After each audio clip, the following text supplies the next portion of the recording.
How's it going, Yankee fans? My name is Alex with my co-host here, Nick Nielsen, and I think it's pretty much time we say farewell to Mr. Joey Gallo, who's being out-hit by Tim LaCastro now, pulled up from AAA to help supplement some fatigue and whatnot before the All-Star break. But Gallo, man, I honestly, here's the thing. I hope he absolutely kills it the next couple weeks. Why?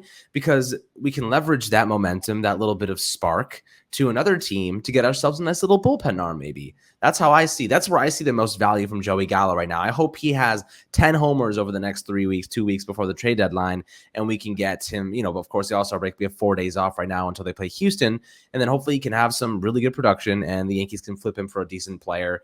Probably not decent, probably like a guy that analytically serves one single purpose or something, because his value is at a absolute rock bottom level right now.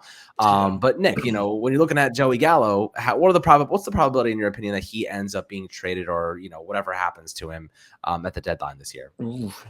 See, it's tough. See, like it's hard because Joey Gallo is such a love-hate relationship. I love Joey Gallo as a person, and I know he works his ass off to be a good baseball player. But it's a hate because a lot of those, like a lot of that work he puts in doesn't really reflect on the field. And he just kind of bangs his head against the wall repeatedly and expects something to change, but it doesn't. So I want the best for him, and I want him to be traded because I feel like anywhere else he goes could be better than what he's been doing here. So, like, if his last at-bats at Yankee Stadium were to be a 2-run home run and then a line out to right field, that'd be poetic, in my opinion. Like, all right, at least you gave one a ride and then you hit a home run. And you kind of final hoorah if the Yankees do look to trading him here in the next couple of days over the All-Star break. But to answer your question, following the trade deadline, I believe, which is like first week of August sometime, I would say there's probably an 80% chance he gets traded. Because even if, like you said, he tears the cover off the ball, it's just going to make it easier to trade him. Because I don't think, especially now with Hicks playing really, really well, Stanton playing pretty well defensively in right field, Carp Dog being able to play the outfield, and Tim LaCastro being a guy that's on call at all times, and whenever he plays really well. I think that Gallo is as expendable as he's ever been. So I say there's about a 15-20% chance he remains a Yankee past the deadline. It's just, I don't know what we're going to get for him. Right. Yeah, that's the big question is what can you actually get for a player who is absolutely abysmal right now? He's hitting 138 this year, 138 in the month of July with a 34% on base rate, which is a little bit better than what he did in June, which is just blasphemous. Did have a homer today, so elevated his numbers just ever so slightly. But last month, God help me, I don't know what he must have had an eye patch on or something, because this dude literally could not see the baseball. Hit 138, 26% on base rate. The guy just cannot get on base on the season.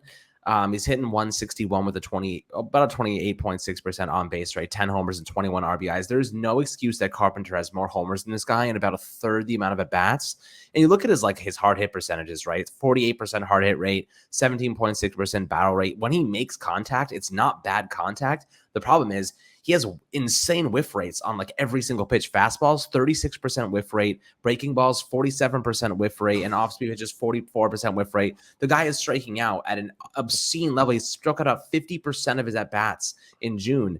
And you're looking at how many times he doesn't make contact. But when he does make contact, it's like, it's okay. Getting unlucky, sure. But I'll argue this, like the shift, it's killing him. It's going to continue to kill him until it goes away. And then you're going to see a better version of Joey Gallo. But right now, I think you got to try and flip him for whatever he's worth, because at this point, he's not going to be a contributor for this team the rest of the season. And especially during October, there's no way in hell I'm putting him in any clutch spot, in any position to make a difference on this team. I would rather put Tim LaCastro in a spot, of a big I don't even know if Joey Joe would be on the playoff roster if it was tomorrow. Like it may be like a Luke Voigt kind of situation where it's like, all right, we know you can hit, but you're left off the roster. Sorry. That's what I think would happen if we do end up keeping him and he plays like this, if the playoffs were tomorrow.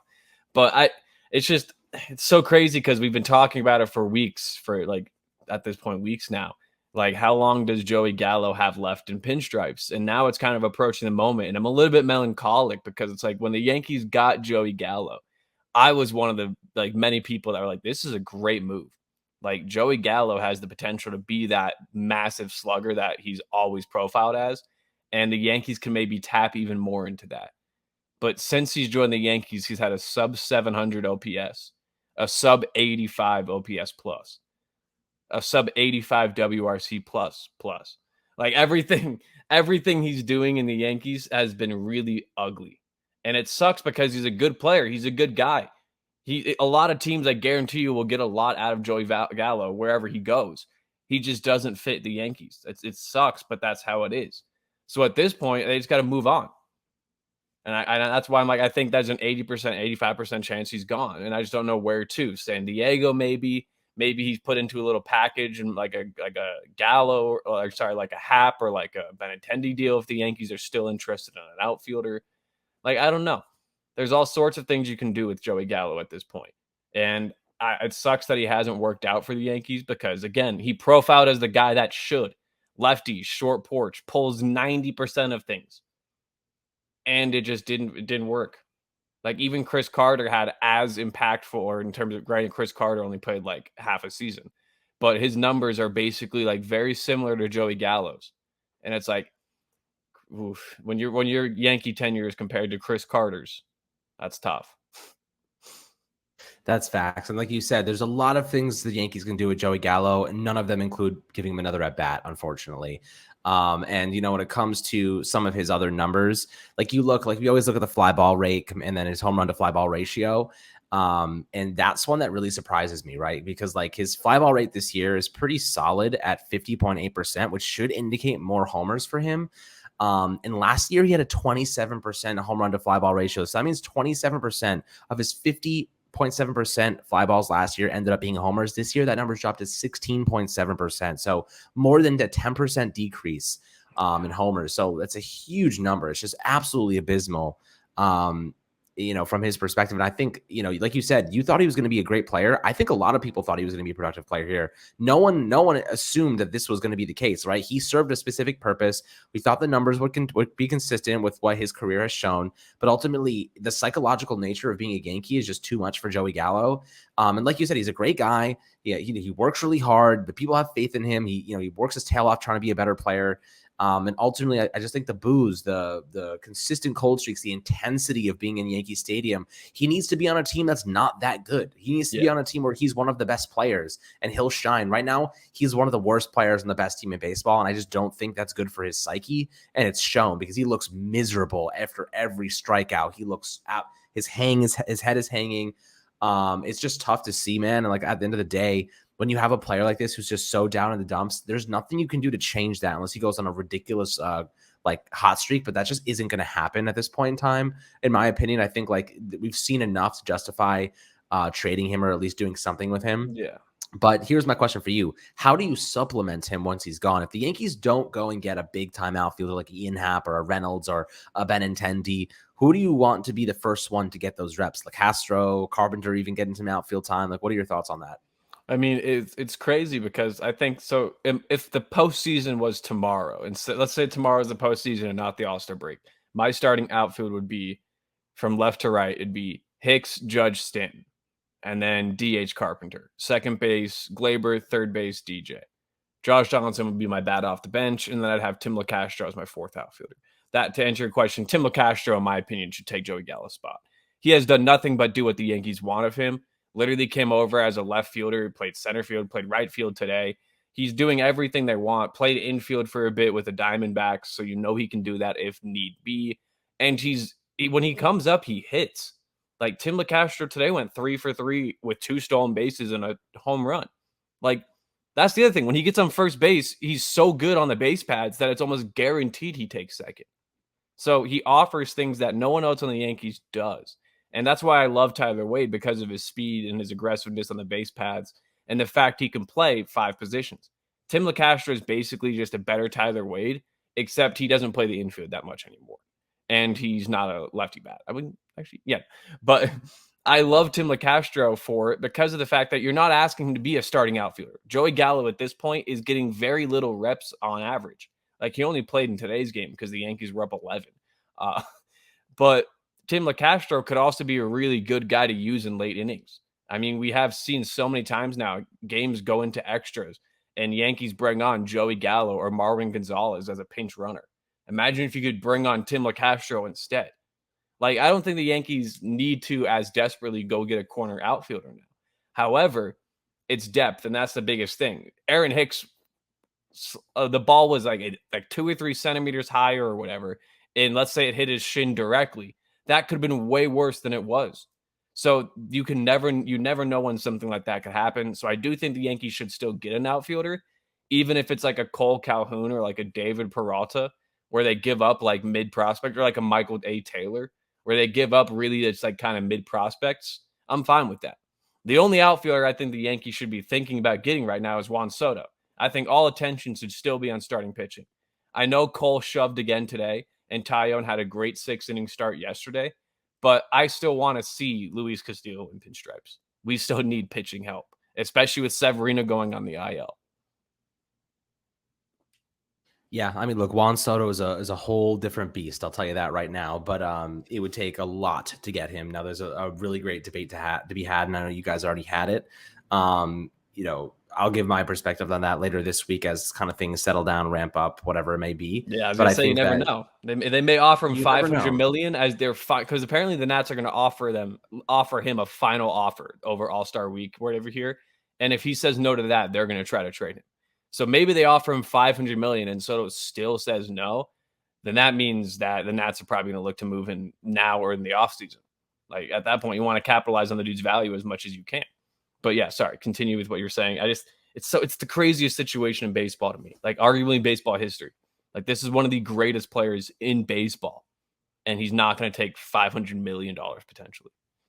Yeah, totally. And personally, I kind of like look at Juan Soto, and I'm just like, if you go and get him, it's because you are preparing for the loss of Aaron Judge, in my opinion. You're preparing for that, but you could sign both of them. But do you really think Kyle Steinbrenner is going to drop $1 billion on I two think players? so, because it's like that's the crazy thing. Because if let's say you get Soto and you don't even extend him, okay? Because he still has 3.5 years of control left. Let's say you just extend Judge and don't extend Soto, and just do the arbitration hearings each year with him, where you're paying him like 11 million, 14, 17, whatever it is. Like those are kind of numbers I'm just ballparking. Then that alone, you just have Stanton, Judge, and Soto as your 2, 3, 4 is probably the greatest 2, 3, 4 I will ever see in my lifetime. And for this window to win a World Series, we've been talking about it all year. This is the year to win the World Series. If the Yankees go out and get Juan Soto, I don't know if there's a team that can beat them like at all. No matter how good your pitching is, Judge, Soto, Stanton as a 2, 3, 4 is murderer's row 2.0. Yeah, seriously. I mean, you cannot find a better combo of outfielders in baseball. Then you throw Stanton into the mix. It's like you might have one of the best outfields in the history of the game. Yeah, nuts. At that point, And then Hicks. And then Hicks, you add Hicks to the equation as like your reserve guy, or even your starting guy when Stanton isn't playing there. I don't know how he looked like he was just normal today. Like the dude was running hard, running fast, played good defense. And again, I don't know what it is. Just a few days ago when he hit that off his shin, you were talking about it. You're like, those bone contusions can be problematic. Those are no joke. He must have, whatever happened to his shin, it must have been like just missed type of thing. It just continues to go on my theory that he's on compound V. Like there's no, the dude's been a god in June, and now all of a sudden he just heals up in like in 4 days from a bone contusion on his shin. I don't know. It's crazy. I'll throw something in there. Bone contusions, like if I'm no doctor, but I would imagine it's a bruise on your your bone. Yeah, I believe so. Yeah. You're not gonna, if it's there's no fracture, you're not gonna get that any more injured. You can't like hurt that even more than it already is. Unless you take another baseball off the same spot. Well, yeah, okay. In that case, you could probably do a little damage, but probability wise, they probably put a shin guard on him in that spot, and and they're kind of like being careful with that, but you're not going to get that anymore. You're not going to aggravate that injury any further. So they probably slapped him with some freaking painkillers and was like, get the hell out there. If you can walk and run, then get the hell out there. We'll give you a Vicodin and just enjoy the game. So like, shout out to Hicksy, dude. Like if we do end up trading for Soto, that'd be the reason I'm like excited about that idea and that prospect is because if we trade Soto, we're going to give up basically the entire farm. Or trade for Soto, we're going to give up the entire farm. But immediately he'd plug in the lineup and be there every day. And then Hicks can truly just be used as a platoon guy to give Stanton days off if he doesn't want to play the outfield every day, to sometimes supplement Judge, sometimes supplement Soto. Like, it would be huge because then you could just kind of finally take a deep breath and be like, this is the team. This is the World Series winning team, and I know it for a fact. Like, you go out and get Soto, and this team's identity is changed tenfold, even though they're already the best team in baseball right now. They just get that much better. And if you give up prospects, I mean, I encourage everyone that's a baseball fan to tune into the MLB draft tonight and watch the Yankees of tomorrow as their dreams come true.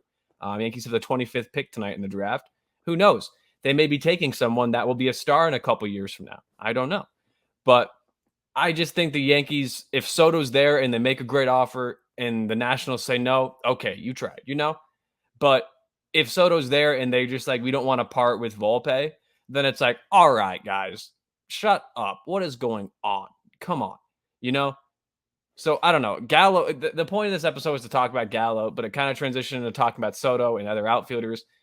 Either way, Gallo's not going to be the starting left fielder or right fielder or fourth outfielder, for that matter, come September. I can guarantee that.